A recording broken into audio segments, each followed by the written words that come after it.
मोदी सरकार के 9 साल पूरे होने पर भारतीय जनता पार्टी ने विस्तार से उपलब्धियां गिनाई। प्रधानमंत्री नरेंद्र मोदी के नेतृत्व वाली सरकार में सेवा, सुशासन, गरीब कल्याण की सरकार बनाते हुए भाजपा ने जन कल्याणकारी योजनाओं का बखान किया। इस दौरान भाजपा नेता मीडिया से भी मुखातिब हुए। शहर की जीके ग्राउंड में मुख्य अतिथि मध्य प्रदेश सरकार के उच्च शिक्षा मंत्री डॉक्टर मोहन यादव, सीतापुर सांसद राजेश वर्मा, जिला प्रभारी मंत्री मयंकेश्वर शरण सिंह ने मीडिया के सवालों का जवाब दिया। इस दौरान जिले के प्रभारी मंत्री मयंकेश्वर शरण सिंह कई बार पत्रकारों के सवालों पर असहज नजर आए, तो कभी सांसद राजेश वर्मा और कभी मुख्य अतिथि डॉक्टर मोहन यादव को मोर्चा संभालना पड़ा। पत्रकार वार्ता के दौरान कई बार सवाल जवाब को लेकर पत्रकारों और प्रभारी मंत्री में तीखी नोकझोंक भी हुई। सौभाग्य योजना के अंतर्गत पूरे जनपद में 2,05,334 कनेक्शन दिए गए। फिर भी एक गांव में 18 साल से लाइट नहीं। अब आप अभी बता रहे हैं निकालें किसका किसान दिवस में किसानों ने आगे डीएम से शिकायत की। ये आप कह रहे हैं ना? मैं नहीं कह रहा हूँ डीएम। ये आप कह रहे हैं? हाँ तो मैं पता करा तो ये आप कह रहे हैं ना? बस तभी थोड़ा कि आप सही बोल रहे हैं। नहीं तो ये कोई आपके पास नहीं, आपके पास जवाब नहीं। मैं दिखवा दूंगा। आप अभी गाँव का नाम बता रहे तो दिखवा दूंगा बस। नहीं तो आप ये तो कह रहे थे जरूरी नहीं आप सही। क्या बात है? तो आपको पता रखना चाहिए प्रभारी मंत्री। तो मैं इसको दिखवा दूंगा क्या तो रहा हूँ। अब ये बात है, आप ये तो कह रहे हैं कि आप गलत हो। मैं उससे पहले मैंने कहते हैं मैं दिखवा दूंगा, लेकिन आप धोरे पर हैं। नहीं धोरे नहीं पड़े, सही बात आपको पूछ रहे हैं, आपके पास जवाब नहीं है तो आप ये कह रहे हैं। जवाब कैसे नहीं? आपको एक जितने गाँव है वो स्पेसिफिक गाँव का आपने बताया, उसको दिखवा देंगे, खत्म हुआ। झूठ नहीं बोला मैंने ये कहा कि आप सही नहीं हो सकते, सही नहीं कि आप ये मैं मानता हूँ। नई शिक्षा नीति की विशेषताओं से अवगत कराया गया। प्राचीन काल, अध्ययन काल और आधुनिक काल की शिक्षा की विशेषता गिनाई गई।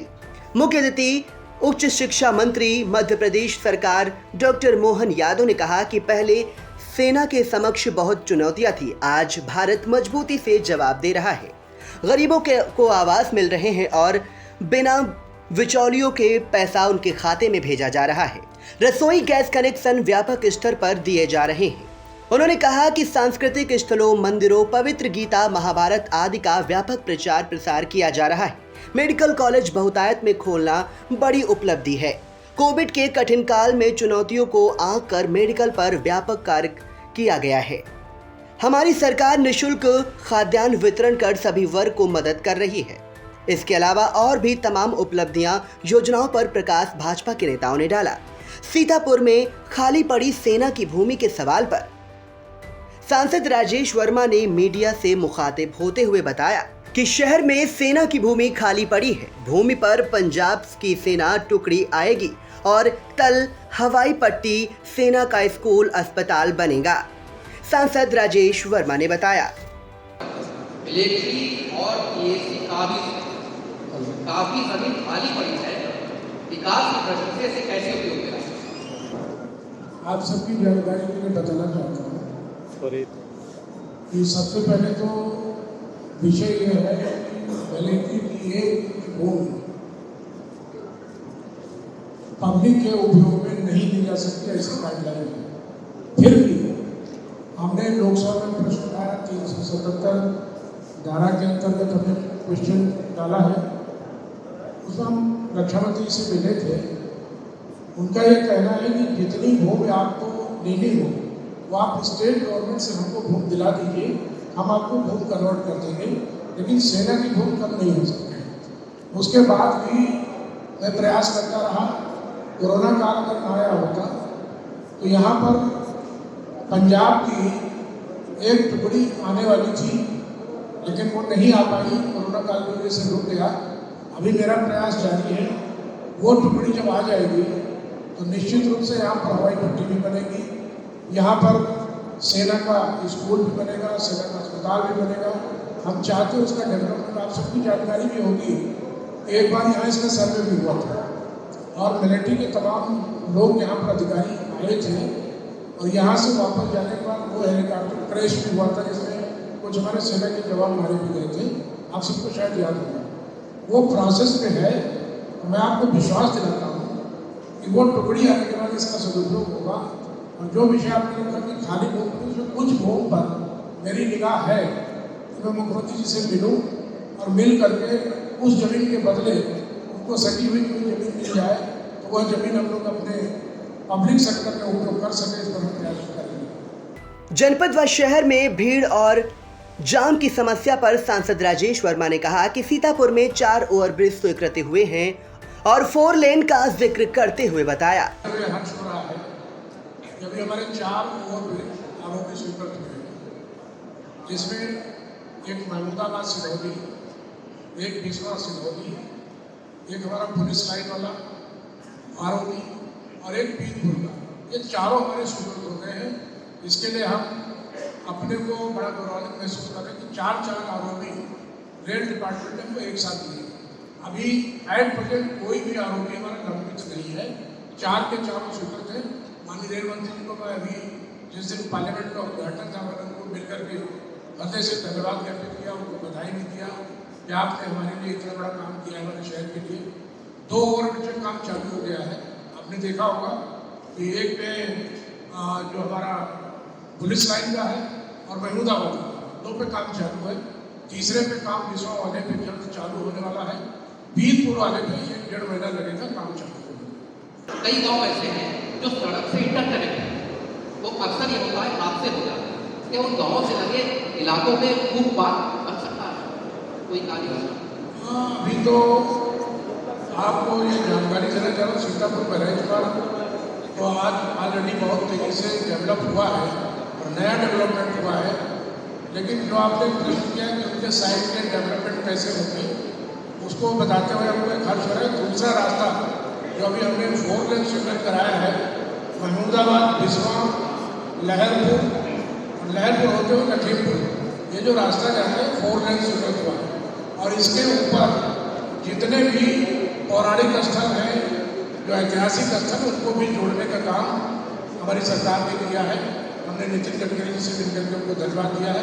वो सितंबर महीने में टेंडर होकर काम चालू है। अखिलेश सरकार में स्थापित किए गए ट्रामा सेंटर को अभी तक चालू न किए जाने के सवाल पर प्रभारी मंत्री मैंकेश्वर शरण सिंह ने क्या बोले, आप भी सुनिए। अब मुझे ये कहने में संकोच नहीं है कि ट्रॉमा सेंटर जहाँ बना है उस जगह पे टेक्निकली ट्रॉमा सेंटर बन ही नहीं सकता। जिस समय वो बना है आप सब लोग उस समय जानते हैं क्या समय था। इसी से आपको स्पष्ट होता है कि 2017 के पहले उत्तर प्रदेश में किस तरह की सरकारें चल रही थी। जहाँ जो बना है वहाँ वो चीज़, चाहे टेक्निकली वो चीज़ वहाँ पे स्थापित हो पाए ना हो पाए। जहाँ तक मेरे ख्याल से एक एम्बुलेंस तक उस ट्रॉमा सेंटर नहीं पहुँच सकती। जिस तरीके से जनता का पैसा उन सरकारों में लुटा गया है, मुझे ये कहने में बिल्कुल भी संकोच नहीं है कि बहुत गलत जगह पर ट्रॉमा सेंटर में बना है। दूसरा एक विषय और, जो हमारा जिला अस्पताल है, मेरे ख्याल से 150-60 साल पहले की बिल्डिंग बनी है और बहुत जर्जर हो चुकी है बिल्डिंग। मेरी मुख्यमंत्री जी से भी बात हो चुकी है, माननीय डिप्टी सीएम साहब से भी बात हो चुकी है और उन दोनों लोगों ने एक नए अस्पताल की सीतापुर में डिस्ट्रिक्ट नए हॉस्पिटल की बिल्डिंग के लिए सहमति भी प्रदान कर दी है। लेकिन आपने जो सबसे पहला सवाल माननीय सांसद जी से पूछा था, लगभग 15 एकड़ जमीन चाहिए। अब वो जमीन नहीं मिल पा रही है। 2-3 महीने से हम लोग बड़ी कोशिश भी कर रहे हैं। एक सवाल जो आपने पूछा था कि अगर हम सेना से हस्तांतरित भी करें, तो एक उसमें पॉइंट है कि जिस मालियत की ज़मीन हमको मिले उसी मालियत की ज़मीन हम उनको वापस दें। अब ये ज़मीन जो है उनकी नगर पालिका क्षेत्र है। नगर पालिका क्षेत्र में हमारे पास ज़मीन ही नहीं है, तभी तो हम उससे ले रहे हैं। अब अगर हम उनको ग्रामीण क्षेत्र में देंगे तो ग्रामीण क्षेत्र में उस मालियत को 15 एकड़ दिया है। अगर मालियत हम उसकी बराबर करेंगे तो ये मान के चलिए कि करीब करीब 100 एकड़ जमीन बैठेगी, क्योंकि यहाँ की जो जमीन है उसकी जो कीमत है और जो ग्रामीण क्षेत्र की कीमत होगी वो बहुत ज़्यादा है। तो अब वो मानते हैं कि 100 एकड़ जमीन को एक जगह पर, अब 100 एकड़ ग्राम सभा की एक जगह पर जमीन होना ये भी संभव नहीं हो पा रहा। अब ये सब दिक्कतें हैं। कुछ आप सब लोग से भी मेरी यही अपील है कि कुछ सहायता अगर कहीं कुछ आप लोग करें, कोई सीतापुर में ऐसी जमीन चिन्हित हो तो उसको बनाइए, आपको जुगाड़ हम भी लगाया जाए। लेकिन ये मैं आश्वस्त कर रहा हूँ, हमारे जिलाधिकारी महोदय भी और सब अधिकारी भी पूरी तरीके से लगे हैं कि कुछ ना कुछ ऐसा एक रास्ता निकले। अब प्रॉब्लम ये है कि जो हमारा पुराना जिला अस्पताल है, अगर हम उसको तोड़ के बनाते हैं तो जिला अस्पताल हम शिफ्ट कहाँ करें, ये प्रॉब्लम भी आएगी। आखिर हम अस्पताल बंद कर सकते हैं। तो ये सब समस्याएं हैं, लेकिन हम लोग इसका निराकरण सोच रहे हैं। 2-3 महीने में मुझे लगता है कि इसका कुछ ना कुछ निराकरण आ जाएगा। लेकिन माननीय डिप्टी सीएम साहब और माननीय मुख्यमंत्री जी ने अपनी नए अस्पताल के लिए सहमति बिल्डिंग के लिए दी। इंडिया के editor in chief doctor Pankaj Singh और ने सीतापुर बरेली नेशनल हाईवे और हेमपुर रेलवे क्रॉसिंग पर लगने वाली जाम की तरफ ध्यान आकृष्ट कराते हुए कहा कि यहाँ वाहनों को घंटों खड़े होना पड़ता है। 9 साल बीजेपी और 9 साल पूर्व की सरकार, कुल 18 साल का विकास वहीं का वहीं खड़ा है। इस पर सांसद राजेश वर्मा क्या बोले उसे भी सुन लीजिए। उसका उद्घाटन विधानसभा चुनाव से पहले कर दिया था। आज तक वो सफेद हाथी साबित हो गई। ये तो आपकी अपनी सरकार में 1 साल से ज्यादा समय हो गया और अभी तक वो सीएससी चालू नहीं हो सकी। दूसरा सवाल, 9 साल की उपलब्धियां, सांसद जी के प्रयासों से कई आरोपी बन रहे हैं, इसमें कोई संदेह नहीं। सरकार आपका दावा करती है कि नेशनल हाईवे को किस गति से बना रही है। 9 साल आपकी सरकार को हो गया, सीतापुर से बरेली का राष्ट्रीय राजमार्ग और हेमपुर रेलवे क्रॉसिंग है, 30,000 वाहन डेली आते और जाते हैं। प्रतिदिन हजारों की संख्या में वाहनों को वहां खड़ा होना पड़ता है और वहां की आरोपी पास नहीं हो पा रही है रेलवे के कारण। 9 साल आपकी सरकार के हो गए, 9 साल पूर्ववर्ती सरकार के हो गए। 18 साल का ये विकास वहीं का वहीं खड़ा है। आपको बताते हुए खुशी भी हो रही है और क्योंकि आपकी जानकारी जो है, इस NH-24 के लिए मैं एक बार नहीं दर्जनों बार मंत्री जी से भेंट किया हूँ। और इसकी सबसे बड़ी समस्या क्या थी कि जब ये प्रथम चरण में इस रोड का टेंडर हुआ था, वो टेंडरर जो था वो ब्लैक लिस्ट हो गया और उसके बाद कितना काम उसने किया, कितना दूसरा करेगा, इस पर तमाम दिन तक बैठकें होती रही। अब वो विषय फाइनल हो गया है।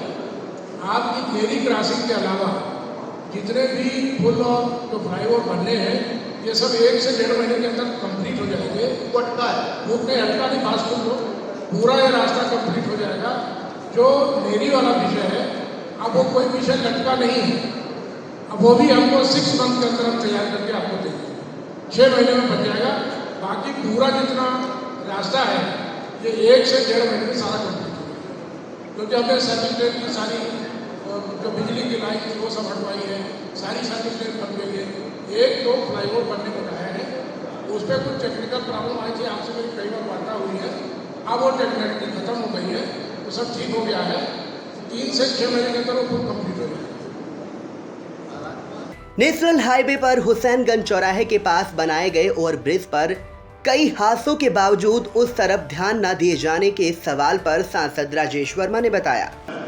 जो विषय आपने रखा उसके बारे में हम बताना चाहते हैं कि वो पुल इतने कर्म पर था, स्वाभाविक से आपकी बात से मैं सहमत हूँ, लेकिन जितने भी एक्सीडेंट्स हुए हैं वो ओवर स्पीड में हुए हैं। उसका हमने संरक्षण किया है। जो एक्सीडेंट हुए हैं वो बाइक से लोग गाड़ी से नीचे गिरे हैं, ऊपर एक्सीडेंट नहीं हुआ, वो ऊपर से बाइक लेके कई लोग गिरे हैं, उनकी डेथ हुई है। उसका मैंने बैरिकेडिंग करा दी है, उस पर रेलवे ने बैरिकेडिंग की है।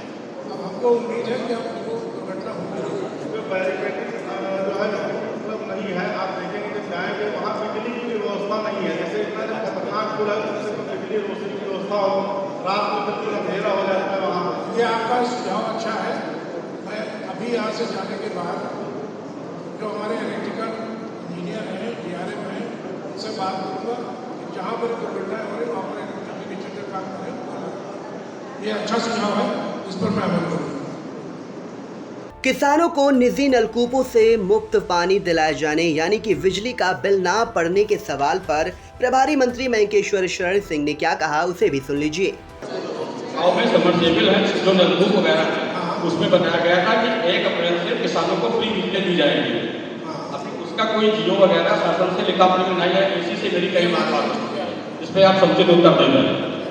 वो एक तो ये जान लीजिए, इस योजना में ये था कि 31 मार्च तक जो किसान, ये नलकूप जो सरकारी नलकूप है उसकी बात नहीं है, नहीं प्राइवेट वाले की बात कर रहा हूँ। तो लीजिए पूरी बात, जितने भी प्राइवेट जिन लोगों ने नलकूप लगाए हैं 31 मार्च तक जिन लोगों का जीरो बकाया है उनको 1 अप्रैल से कोई बिजली का बिल उसके बाद दे देना, बिल्कुल देना पड़ रहा है। आप रिकॉर्ड निकलवा लीजिए, आप वो जल्दी हो जा रहा है, बिल्कुल उसमें साक्षात वगैरह रहते हैं, लेकिन ये निश्चित है कि 1 अप्रैल से जो भी अपने किसान भाई हैं बिल्कुल बिजली का बिल ना दें जिनका 31 मार्च तक का बिल्कुल जीरो बकाया हो।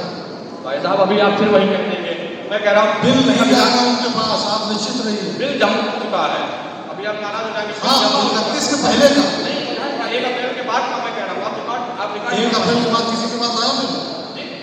1 अप्रैल के बाद किसी 1 अप्रैल के बाद का आप एक हिसाब से करना पड़ेगा। जिसका जीरो ना हो आप हमको दे दीजिए, वही बात है कि हम आपको ला के दें, आप इसी हिसाब से पूछ लीजिए ना, रिकॉर्ड पूछ लेते हैं, उनसे पूछ लेते हैं, अगर ऐसा हुआ होगा तो वापस होगा।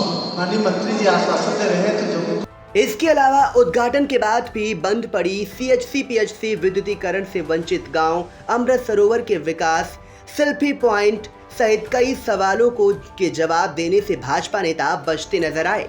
पत्रकार वार्ता में मौजूद भाजपा जिलाध्यक्ष सचिन मल्होत्रा ने मीडिया कर्मियों को आश्वासन दिया कि जो प्रश्न आए हैं उनका समाधान किया जाएगा।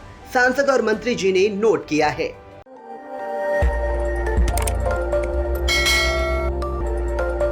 खबर आपकी, नजर हमारी। देखते रहिए आई इंडिया।